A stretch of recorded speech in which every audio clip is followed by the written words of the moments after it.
PM Narendra Modi आज 11 बजे बेंगलुरु में 3 दिवसीय सेमिकॉन इंडिया सम्मेलन 2022 का उद्घाटन करेंगे। कार्यक्रम का मुख्य उद्देश्य भारत को ग्लोबल सेमीकंडक्टर हब बनाने का और चिप डिजाइन और कई क्षेत्रों में हो रहे विकास कार्यों में तेजी लाना है, जिसके तहत सम्मेलन का आयोजन हो रहा है।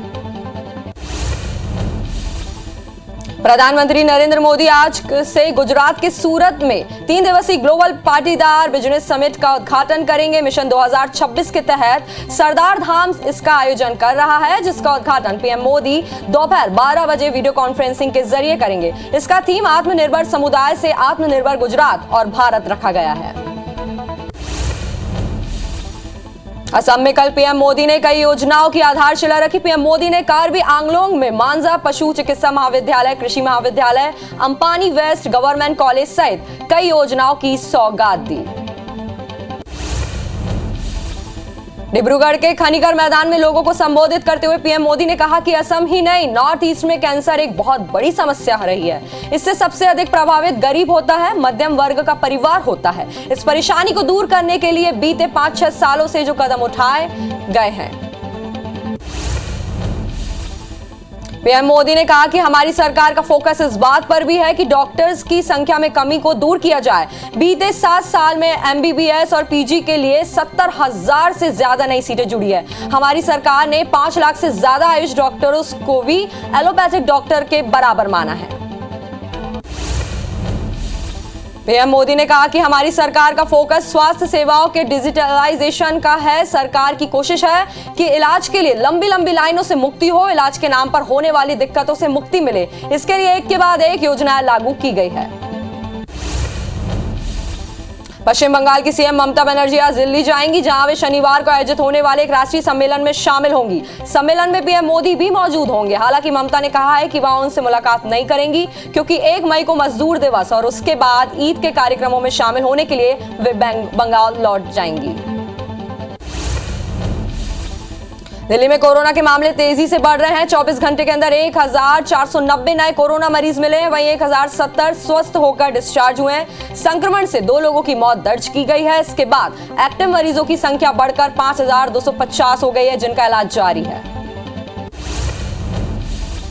मध्य प्रदेश में 24 घंटे के अंदर कोरोना के 29 नए कोरोना मरीज मिले हैं, जिसके बाद एक्टिव मरीजों की संख्या 95 हो गई है। हालांकि 24 घंटे में एक भी मरीज की मौत नहीं हुई है। वहीं 17 मरीज डिस्चार्ज हुए हैं। प्रदेश में वैक्सीनेशन का आंकड़ा 11 करोड़ 75 लाख के पार पहुंच गया है। छत्तीसगढ़ में कोरोना के मामले फिर बढ़ रहे हैं। प्रदेश में 24 घंटे के अंदर कोरोना के 6 नए पॉजिटिव केस मिले हैं, जिसके बाद पूरे प्रदेश में एक्टिव मरीजों की संख्या 30 हो गई है। वहीं 4 लोग डिस्चार्ज हुए। राहत की बात यह है कि 24 घंटे में एक भी मौत दर्ज नहीं हुई है। 14 जिलों में एक भी एक्टिव केस नहीं मिले हैं। भीषण गर्मी और कोयले की किल्लत के चलते देश के कई राज्यों में बिजली संकट गहरा गया है। बिजली संयंत्रों में कम उत्पादन के बीच राज्य भारी मांग को पूरा करने के लिए जूझ रहे हैं। जम्मू कश्मीर से लेकर आंध्र प्रदेश तक उपभोक्ताओं को 2 घंटे से 8 घंटे तक की बिजली कटौती का सामना करना पड़ रहा है। दिल्ली में कोयले की कमी के कारण बिजली संकट गहरा गया है। इसे लेकर दिल्ली के ऊर्जा मंत्री सत्येंद्र जैन ने चिंता जाहिर की है। वहीं दिल्ली में बिजली संकट ना हो, इसके लिए सत्येंद्र जैन ने पत्र लिखकर बिजली आपूर्ति करने वाले बिजली संयंत्रों के लिए पर्याप्त कोयला देने के लिए केंद्र से हस्तक्षेप करने का अनुरोध किया है। राजस्थान में बिजली संकट गहराता जा रहा है। राज्य में बिजली की मांग 31% तक बढ़ गई है। वहीं 11 जिलों में बिजली कटौती का एक शेड्यूल जारी कर दिया गया है। ऊर्जा मंत्री भंवर सिंह भाटी ने बताया कि संभाग मुख्यालयों पर 1 घंटे, जिला मुख्यालयों पर 2 घंटे बिजली कटौती होगी। देश भर में कोयला संकट के बीच केंद्रीय मंत्री प्रहलाद जोशी का बयान सामने आया। उन्होंने कहा है कि गैस पर आधारित पावर प्लांट बंद हो गए हैं, मूल्य भी बढ़ गया है, जिससे कई प्लांट पूरी क्षमता से काम नहीं कर रहे थे, जिन्हें अब निर्देश दिए गए हैं।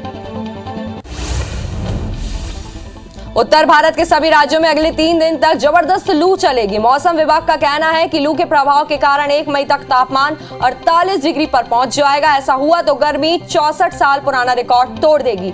इससे पहले अप्रैल 1958 में सबसे ज्यादा 48.3 डिग्री तापमान राजस्थान के बाड़मेर में दर्ज किया गया था।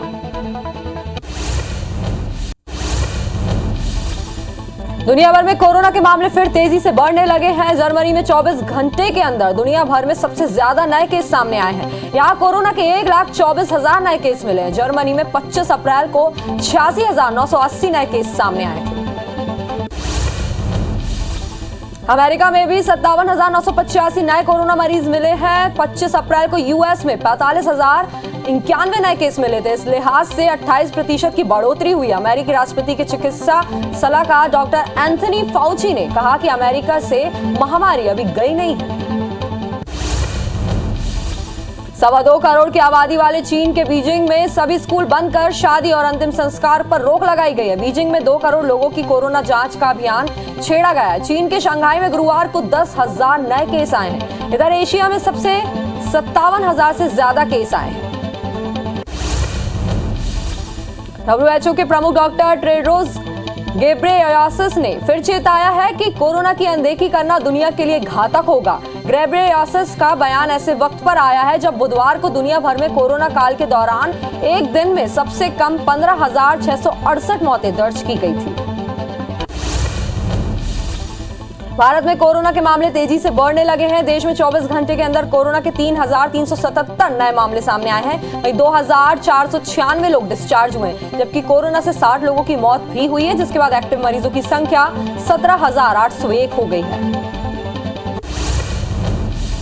दिल्ली में भी कोरोना के मामले तेजी से बढ़ रहे हैं। 24 घंटे के अंदर 1,490 नए कोरोना मरीज मिले हैं। वहीं 1,070 स्वस्थ होकर डिस्चार्ज हुए। संक्रमण से 2 लोगों की मौत दर्ज की गई है। इसके बाद एक्टिव मरीजों की संख्या बढ़कर 5,250 हो गई, जिनका इलाज जारी है।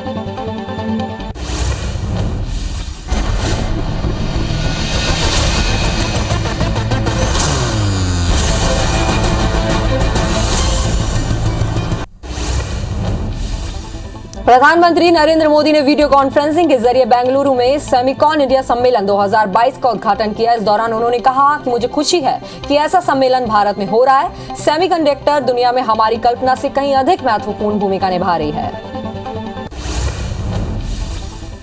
प्रधानमंत्री नरेंद्र मोदी ने कहा कि भारत मजबूत आर्थिक विकास की ओर अग्रसर है। हमारे पास दुनिया का सबसे तेजी से बढ़ने वाला स्टार्टअप इकोसिस्टम है। भारत में सेमीकंडक्टर की खपत 2026 तक $80 बिलियन और 2030 तक $110 बिलियन को पार करने की उम्मीद है। पीएम मोदी ने कहा कि सबसे पहले हम 1.3 बिलियन से ज्यादा भारतीयों को जोड़ने के लिए डिजिटल बुनियादी ढांचे का निर्माण कर रहे हैं। हम भारत के लिए प्रौद्योगिकी क्रांति का नेतृत्व करने का मार्ग प्रशस्त कर रहे हैं। 6 लाख गांवों को ब्रॉडबैंड से जोड़ने की राह पर हम 5G, 5G और विकासशील क्षमताओं में निवेश कर रहे हैं। प्रधानमंत्री नरेंद्र मोदी आज शाम 5:30 बजे अपने आवास पर एक सिख प्रतिनिधिमंडल की मेजबानी करेंगे। इस दौरान कई मुद्दों पर चर्चा हो सकती है। इसके साथ ही पीएम नरेंद्र मोदी एक सभा को भी संबोधित करेंगे। जापान, भारत, अमेरिका और ऑस्ट्रेलिया के नेता क्वाड मीट में मिलेंगे। क्वाड मीट 24 मई को जापान में टोक्यो में होने वाली है। इस सम्मेलन में बाइडेन और प्रधानमंत्री नरेंद्र मोदी की मुलाकात भी होगी। बाइडेन 20 से 24 मई के बीच दक्षिण कोरिया और जापान के दौरे पर रहेंगे। पश्चिम बंगाल की सीएम ममता बनर्जी आज दिल्ली जाएंगी, जहां वे शनिवार को आयोजित होने वाले एक राष्ट्रीय सम्मेलन में शामिल होंगी। सम्मेलन में पीएम मोदी भी मौजूद होंगे। हालांकि ममता ने कहा है कि वह उनसे मुलाकात नहीं करेंगी, क्योंकि 1 मई को वे बंगाल लौट रही हैं। महाराष्ट्र की निर्दलीय सांसद नवनीत कौर राणा और उनके निर्दलीय पति रवि राणा की जमानत याचिका पर मुंबई सेशन कोर्ट में कल सुनवाई होगी। इससे पहले राणा दंपति ने सेशन कोर्ट में नई जमानत याचिका दाखिल की थी और कहा था कि हनुमान चालीसा का पाठ ऐलान भड़काऊ नहीं माना जा सकता है। राणा दंपति 6 मई तक न्यायिक हिरासत में है। गुजरात में बीजेपी के राष्ट्रीय अध्यक्ष जेपी नड्डा ने अहमदाबाद के साबरमती आश्रम में चरखा चलाया। इससे पहले उन्होंने राष्ट्रपिता महात्मा गांधी को श्रद्धांजलि दी। इस दौरान मुख्यमंत्री भूपेंद्र पटेल भी मौजूद रहे। उत्तर प्रदेश के मुख्यमंत्री योगी आदित्यनाथ ने गोरखनाथ मंदिर परिसर में आए हुए जनता दर्शन में लोगों की समस्याएं सुनी। साथ ही अधिकारियों को सभी समस्याओं का समाधान करने के निर्देश दिए। दिल्ली में कोयले की कमी के कारण बिजली संकट गहरा गया है। इसे लेकर दिल्ली के ऊर्जा मंत्री सत्येंद्र जैन ने चिंता जाहिर की। उन्होंने दिल्ली में बिजली संकट ना हो इसके लिए पत्र लिखकर बिजली आपूर्ति करने वाले बिजली संयंत्रों के लिए पर्याप्त कोयला देने के लिए केंद्र से हस्तक्षेप करने का अनुरोध किया है। दिल्ली के भदसवा लैंडफिल साइट में 26 अप्रैल को लगी आग अभी भी कुछ जगहों पर जारी है। आग लगने से स्थानीय निवासियों को आर्थिक और शारीरिक दिक्कतों का सामना करना पड़ रहा है। आग लगने को लेकर दिल्ली सरकार ने दिल्ली पॉल्यूशन कंट्रोल कमेटी से 24 घंटे के अंदर रिपोर्ट सौंपने को कहा था। भलसवा कूड़ा स्थल पर आग मामले में दिल्ली प्रदूषण नियंत्रण समिति ने बड़ी कार्रवाई की है। समिति ने आग रोकने के लिए उचित कदम नहीं उठाने को लेकर उत्तर दिल्ली नगर निगम पर 50 लाख रुपए का जुर्माना लगाया है। अधिकारियों ने बताया है कि भलसवा कूड़ा ढलान पर आग लगने के बावजूद लापरवाही बरती गई है। जम्मू कश्मीर के घोरी प्रखंड के दयाधार वन क्षेत्र में आग अभी भी लगी हुई है। आग 4 दिन पहले लगी थी। फायर ऑफिसर मकबूल हुसैन चौधरी ने बताया कि हम देख रहे हैं कि पिछले कुछ दिनों से गर्मी ज्यादा हो रही है, जिसके कारण जंगल में आग लग रही है। नारकोटिक्स कंट्रोल ब्यूरो की टीम ने दिल्ली के शाहीन बाग इलाके से ड्रग्स की बड़ी खेप बरामद की है। टीम ने 50 किलो हेरोइन, 30 लाख कैश और 47 किलो अन्य नशीला पदार्थ बरामद किया। बरामद की गई हेरोइन की कीमत करीब 400 करोड़ रुपए बताई जा रही है। साथ ही एक व्यक्ति को भी गिरफ्तार किया गया है। हेरोइन तस्करी मामले में भोगल से 2 और लोग गिरफ्तार किए गए हैं। एनसीबी के मुताबिक दोनों अफगान नागरिक हैं। मामले में अब तक कुल 3 लोग गिरफ्तार हुए। एनसीबी ने बताया कि हेरोइन समेत सभी चीजें जूट के बैग और अन्य बैग में बांधा हुआ था। एमपी विधानसभा के नए नेता प्रतिपक्ष गोविंद सिंह ने लाउड स्पीकर विवाद पर बड़ा बयान दिया। गोविंद सिंह ने कहा, लाउड स्पीकर पर हम भी रामायण और हनुमान चालीसा पढ़ते हैं, लेकिन किसी को परेशानी में नहीं डालना चाहिए। आवाज की सीमा होनी चाहिए। लेकिन अब बीजेपी के कुकर्मों को पूरा देश देख रहा है। यह देश में दंगा कराकर सत्ता हासिल करने का प्रयास करते हैं। जनता भी आपको समझ चुकी है। ग्वालियर में कांग्रेस दलित नेता फूल से बरैया का बड़ा बयान सामने आया। बरैया ने कहा है, बीजेपी विधानसभा में 50 से ज्यादा सीट नहीं जीत पाएगी और अगर जीत ली तो अपने हाथ से अपना मुंह काला कर लूंगा। उन्होंने कहा कि SC ST और मुसलमान, सिख और ईसाई के वोटों पर बीजेपी का हक नहीं है। बीजेपी पिछड़ा वर्ग को गुमराह कर रही है। एमपी बोर्ड 10वीं और 12वीं का रिजल्ट आज दोपहर 1 बजे घोषित होगा। इस बार परीक्षा में प्रदेश के 17 लाख स्टूडेंट शामिल हुए थे। 35,000 शिक्षकों ने उत्तर पुस्तिकाओं का मूल्यांकन किया है। 2 साल बाद इस बार ऑफलाइन परीक्षा आयोजित की गई थी। सीएम शिवराज सिंह चौहान ने 10वीं और 12वीं के परिणाम को लेकर ट्वीट किया। उन्होंने लिखा है कि मेरे प्यारे बच्चों को आज परीक्षा परिणाम आने वाला है। आपकी अपेक्षा के अनुरूप परीक्षा परिणाम आए, परिश्रम सार्थक हो। मेरी शुभकामनाएं और आशीर्वाद आपके साथ है। छत्तीसगढ़ में 1 और 2 मई को PSC की परीक्षाएं होने वाली है। परीक्षा 2 पालियों में आयोजित की गई है। सुबह 9 बजे से 1 बजे पहली पाली की परीक्षा होगी। वहीं दोपहर 2 बजे से शाम 4 बजे तक दूसरी पाली की परीक्षाएं होंगी। पर प्राचार्य वर्ग 1 और 2, प्लेसमेंट अधिकारी, सहायक संचालक, साइंटिफिक ऑफिसर की परीक्षा होगी।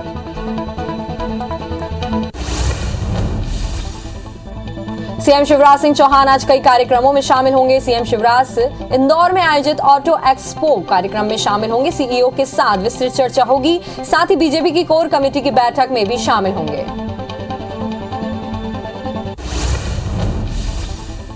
सीएम भूपेश बघेल आज कई कार्यक्रमों में शामिल होंगे। वे कोरिया के जिला अस्पताल और शिशु अस्पताल का लोकार्पण करेंगे। साथ ही कृषि और जैव प्रौद्योगिकी विभाग, सहकारिता विभाग की बैठक लेंगे। साथ ही सत्य साई ऑडिटोरियम में विश्व पशु चिकित्सा दिवस पर आयोजित कार्यक्रम में शामिल होंगे।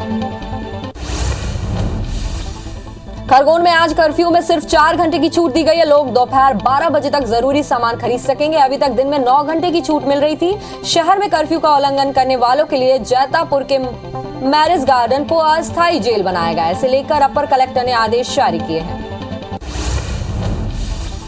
मध्य प्रदेश में IBC 24 की खबर पर फिर मुहर लग गई है। 1 मई से नई पार्किंग नीति लागू होगी। नगरीय प्रशासन संचालनालय ने आदेश जारी कर नगर निगमों को नीति लागू करने का आदेश दिया है। अब नया वाहन खरीदते समय एक मुश्त पार्किंग शुल्क देना होगा। मल्टी लेवल और प्रीमियम पार्किंग को छोड़कर पार्किंग शुल्क नहीं लगेगा।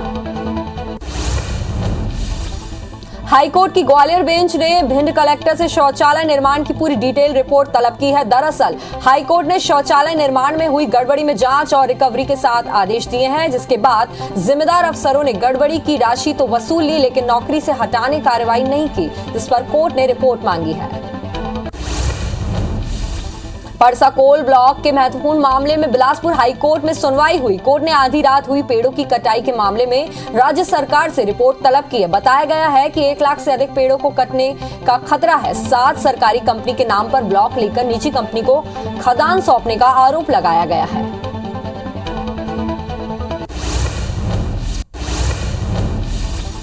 नवा रायपुर में अभनपुर रायपुर नेशनल हाईवे पर बेंद्री गांव के पास बड़ा हादसा हो गया, जहां एक हाईवे अनियंत्रित होकर सड़क किनारे पेड़ से टकरा गई, जिसपे ड्राइवर की मौके पर ही मौत हो गई। घटना की सूचना पर पुलिस की टीम मौके पर पहुंची और 4 घंटे की मशक्कत के बाद शव को बाहर निकाला। रायपुर में सड़क हादसे में एक महिला की मौत हो गई। बस ने बाइक सवार स्कूटी को टक्कर मार दी, जिसमें एक महिला की मौत हो गई और युवक घायल हो गया। घटना का सीसीटीवी फुटेज भी सामने आया है। पुलिस मामले की जांच में जुट गई है। जांजगीर क्षेत्र के बनारी गांव में तेज रफ्तार कार ने 2 बाइक को टक्कर मार दी। हादसे में एक बाइक सवार की मौके पर ही मौत हो गई, वहीं दूसरी बाइक में सवार शख्स को गंभीर चोटें आई हैं, जिसे बिलासपुर रेफर किया गया है। कार जांजगीर की बताई जा रही है। पुलिस ने केस दर्ज कर आरोपी की तलाश शुरू कर दी है। ग्वालियर में जमीन को लेकर परिवार के 2 पक्षों में विवाद हो गया, जिसके बाद एक पक्ष ने दूसरे पक्ष पर फायरिंग कर दी, जिसके एक महिला घायल हो गई। इधर फायरिंग का वीडियो भी सामने आया है। घटना मोहना थाना की बताई जा रही है। मुरैना में IBC 24 न्यूज चैनल की खबर का बड़ा असर हुआ है। मछलियों की मौत के मामले में खबर दिखाए जाने के बाद पुलिस और खाद्य सुरक्षा विभाग की टीम ने 8 डेयरियों को सील किया है। दरअसल इन स्थानों पर खतरनाक केमिकल से हजारों मछलियों की मौत हुई थी। डोंगरगढ़ तहसील कार्यालय में पदस्थ विक्रम देवांगन पर कल्याणपुर के ग्रामीणों ने रिश्वत लेने का आरोप लगाया। साथ ही ग्रामीणों ने इसकी शिकायत SDM गिरीश देवांगन से की है। ग्रामीणों ने कहा कि जो पैसा देता है उसका काम जल्दी होता है, जो नहीं देता उसे महीनों चक्कर कटवाया जाता है। जबलपुर के रांझी थाना क्षेत्र में एक जेठ ने बहू को अपनी हवस का शिकार बनाया। मामले में महिला की शिकायत पर पुलिस ने आरोपी को गिरफ्तार कर लिया है। पीड़िता ने बताया कि जेठ ने सूनेपन का फायदा उठाकर उसके साथ दुष्कर्म किया। जेठ की इस हरकत को देखकर उसके पति ने खुदकुशी कर ली। कटनी स्टेशन में भाजपाई आपस में उलझ पड़े। भाजपा कार्यकर्ताओं और जिला अध्यक्ष के बीच नई ट्रेन को झंडी दिखाने के दौरान विवाद हो गया, जिससे भाजपा के 2 गुटों में झड़प हो गई और मामला मारपीट तक जा पहुंचा। साइबर ठगों ने जबलपुर के रानी दुर्गावती विश्वविद्यालय के प्रोफेसर की बेटी के खाते से 2 लाख रुपए उड़ा दिया। आरोपी खुद को कुरियर कंपनी का प्रतिनिधि बताते हुए फोन किया और 5 रुपए का ट्रांजैक्शन मांगा, जिसके बाद ठग ने उनके अकाउंट से 2 लाख की रकम उड़ा दी। सतना पुलिस ने इंटर स्टेट वाहन चोर गिरोह के 8 सदस्यों को गिरफ्तार किया। उनके पास से 22 बाइक बरामद की गई है। मुखबिर की सूचना पर पुलिस ने सतना सहित रीवा सीधी के इलाकों में दबिश देते हुए आरोपियों को गिरफ्तार किया है। पूछताछ में और खुलासे की उम्मीद की जा रही है। जांजगीर चांपा में प्रेमिका की हत्या करने वाले आरोपी और उसके साथी को गिरफ्तार किया गया। दरअसल 13 अप्रैल से लड़की लापता थी और पुलिस उसकी तलाश में जुटी हुई थी। इस दौरान पुलिस टीम को लड़की के प्रेमी के बारे में पता चला, जिसके बाद पूछताछ में मामले का खुलासा हुआ और पुलिस ने दोनों आरोपी को गिरफ्तार कर लिया। कवर्धा सिटी कोतवाली पुलिस ने IPL में सट्टा खेलते एक युवक को गिरफ्तार किया। युवक के कब्जे से 20,000 नगद और लाखों की सट्टा पट्टी बरामद की गई है। कोतवाली पुलिस ने आरोपी अब्दुल कलाम के खिलाफ जुआ एक्ट के तहत मामला दर्ज किया है और मामले की जांच कर रही है। इंदौर क्राइम ब्रांच ने IPL का सट्टा लगाते एक आरोपी को गिरफ्तार किया, जिसके पास से 7 मोबाइल समेत अन्य सामान जब्त किए गए हैं। IPL सीजन को लेकर पुलिस लगातार सटोरियों पर कार्रवाई कर रही है। आरोपी हितेश सोलंकी अपने घर में ID बनाकर ग्राहकों को ऑनलाइन सट्टा खिलवा रहा था। कवर्धा में चिटफंड कंपनी के संचालक के खिलाफ कलेक्टर रमेश शर्मा ने पंडरिया तहसील स्थित 12 से ज्यादा एकड़ जमीन को कुर्क करने का आदेश जारी किया है। कंपनी के संचालक अवकाश पाठक और उसकी पत्नी ज्योति पाठक ने लोगों से करोड़ों की ठगी की थी। कवर्धा के पंडरिया रेंज के गांव तेलियापानी में 9 हाथियों का दल पहुंचा है, जो अचानक मार्ग के जंगल से पहुंचा है। हाथियों को पहाड़ के नीचे आराम करते देखा गया। दल में एक बच्चा भी शामिल है। ग्रामीण आबादी से हाथियों का दल 2 किलोमीटर दूर है। वन विभाग की टीम निगरानी कर रही है। दुनिया भर में कोरोना के मामले फिर तेजी से बढ़ने लगे हैं। जर्मनी में 24 घंटे के अंदर दुनिया भर में सबसे ज्यादा नए केस सामने आए हैं। यहां कोरोना के 1,24,000 नए केस मिले। जर्मनी में 25 अप्रैल को 86,980 नए केस आए थे। अमेरिका में भी 57,985 नए कोरोना मरीज आए हैं, पुष्टि हुई है। 25 अप्रैल को यूएस में 45,091 नए केस मिले थे। इस लिहाज से 28% की बढ़ोतरी हुई है। अमेरिकी राष्ट्रपति के चिकित्सा सलाहकार डॉक्टर एंथनी फाउची ने कहा कि अमेरिका से महामारी अभी गई नहीं है। 2.25 करोड़ की आबादी वाले चीन के बीजिंग में सभी स्कूल बंद कर शादी और अंतिम संस्कार पर रोक लगा दी गई है। बीजिंग में 2 करोड़ लोगों की कोरोना जांच का अभियान छेड़ा गया है। चीन के शंघाई में गुरुवार को 10,000 नए केस आए हैं और एशिया में 57,000 से ज्यादा केस आए हैं। WHO के प्रमुख डॉक्टर टेड्रोस गैब्रेयेसस ने फिर चेताया है कि कोरोना की अनदेखी करना दुनिया के लिए घातक होगा। गैब्रेयेसस का बयान ऐसे वक्त पर आया जब बुधवार को दुनिया भर में कोरोना काल के दौरान एक दिन में सबसे कम 15,668 मौतें दर्ज की गई थी। भारत में कोरोना के मामले तेजी से बढ़ने लगे हैं। देश में 24 घंटे के अंदर कोरोना के 3,377 नए मामले सामने आए। वहीं 2,496 लोग डिस्चार्ज हुए, जबकि कोरोना से 60 लोगों की मौत भी हुई है, जिसके बाद एक्टिव मरीजों की संख्या 17,801 हो गई है। दिल्ली में भी कोरोना के मामले तेजी से बढ़ रहे हैं। 24 घंटे के अंदर 1,490 नए कोरोना मरीज मिले। वहीं 1,070 स्वस्थ होकर डिस्चार्ज हुए हैं। संक्रमण से 2 लोगों की मौत दर्ज की गई है। इसके बाद एक्टिव मरीजों की संख्या बढ़कर 5,250 हो गई, जिनका इलाज जारी है। मध्य प्रदेश में 24 घंटे के अंदर कोरोना के 29 नए कोरोना मरीज मिले, जिसके बाद एक्टिव मरीजों की संख्या 95 हो गई। हालांकि 24 घंटे में एक भी मरीज की मौत नहीं हुई है। वहीं 17 मरीज डिस्चार्ज हुए हैं। प्रदेश में वैक्सीनेशन का आंकड़ा 11 करोड़ 75 लाख के पार पहुंच गया है। चिकित्सा शिक्षा मंत्री विश्वास सारंग का बयान सामने आया। उन्होंने कोरोना के बढ़ते हुए मामले पर कहा है कि सरकार हर स्तर पर संक्रमण को रोकने के और स्वास्थ्य सुविधा मुहैया कराने के हर संभव प्रयास कर रही है। कोरोना के कुछ मामले बड़े जरूर हैं, लेकिन चिंता की बात नहीं है। छत्तीसगढ़ में कोरोना के मामले फिर बढ़ रहे हैं। प्रदेश में 24 घंटे के अंदर कोरोना के 6 नए पॉजिटिव केस मिले हैं, जिसके बाद पूरे प्रदेश में एक्टिव मरीजों की संख्या 30 हो गई है। वहीं 4 लोग डिस्चार्ज हुए। राहत की बात यह है कि 24 घंटे में एक भी मौत दर्ज नहीं की गई है। 14 जिलों में एक भी एक्टिव केस नहीं मिला है। राजधानी रायपुर में 12 साल से अधिक उम्र वाले बच्चों का वैक्सीनेशन 2 मई से होगा। गर्मी की छुट्टियों के चलते घर घर जाकर बच्चों का टीकाकरण किया जाएगा। प्रतिदिन सुबह 7 बजे से दोपहर 12 बजे तक यह अभियान चलाया जाएगा। स्कूलों में गर्मी की छुट्टी 24 अप्रैल से शुरू हुई है। उत्तर भारत के सभी राज्यों में अगले 3 दिन तक जबरदस्त लू चलेगी। मौसम विभाग का कहना है कि लू के प्रभाव के कारण 1 मई तक तापमान 48 डिग्री पर पहुंच जाएगा। ऐसा हुआ तो गर्मी 64 साल पुराना रिकॉर्ड तोड़ देगी। इससे पहले अप्रैल 1958 में सबसे ज्यादा 48.3 डिग्री तापमान राजस्थान के बाड़मेर में दर्ज किया गया था। छत्तीसगढ़ में लू की लहर के बीच बारिश की संभावना जताई जा रही है। प्रदेश में सर्वाधिक तापमान मुंगेली में 45.7 डिग्री रहा। वहीं सबसे न्यूनतम तापमान नारायणपुर में 20.5 डिग्री सेल्सियस रहा। मौसम विभाग के मुताबिक 1-2 स्थानों पर हल्की बारिश की संभावनाएं हैं।